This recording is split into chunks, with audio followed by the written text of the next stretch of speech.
যারা বলতো ভালো করে পড়াশোনাটা কর, একটা সরকারি চাকরি না পেলে জীবনটাই বৃথা, তারা হয়তো আর এসব বলবে না।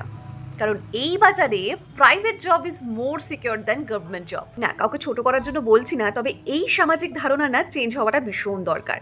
যে মা বাবার সরকারি চাকরিওয়ালা পাত্র চাই, কি কাজ করছিস, একটা সরকারি চাকরি চেষ্টা করে দেখ না, বয়স তো এখনো আছে। সরকারি চাকরি হলো সব থেকে ভরসার চাকরি। হ্যাঁ কাকিমা, এটা আমিও মানছি, যারা সরকারি চাকরি করে তাদের যথেষ্ট পড়াশুনো দরকার হয়, কিন্তু যারা প্রাইভেটে জব করছে তাদেরও কিন্তু ওই চাকরিটা পেতে ইকুয়াল খাটনি, পড়াশুনো এবং অভিজ্ঞতার প্রয়োজন হয়েছে। তাই কোনো চাকরি ছোট অথবা বড় নয়। এই প্রতিযোগিতার বাজারে না একটা চাকরি পেতে না অনেক কাঠখড় পোড়াতে হয়, সেটা সরকারি চাকরি হোক কিংবা বেসরকারি। নিউজ ফিডে শুধুমাত্র একটাই খবর যে 26,000 শিক্ষকের চাকরি চলে গেছে।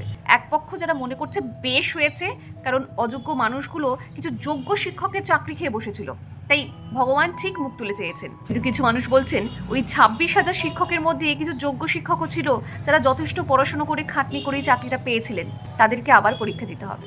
আচ্ছা, লাস্ট টাইম যখন উচ্চ মাধ্যমিক দিয়েছিলে, যে ডেডিকেশন, যে প্রেশার নিয়ে দিয়েছিলে, এখন দিতে বলা হলে তুমি দিতে পারবে? যেমন ভাবে সচিন নিজেও বলতে পারবে না যে নেক্সট বলে সে ছক্কা মারবেই কিনা, তবে রাজনীতির রং, ধর্মের রংকে সাইডে যদি রাখা হয়, তাহলে মানুষ হিসেবে একটা কথাই বলবো যে সব পরিস্থিতি না একটা সময় বদলে যায়, এই সময়ও বদলে যাবে। বাস মানুষ হিসেবে একে অপরের সাথে থাকতে হবে।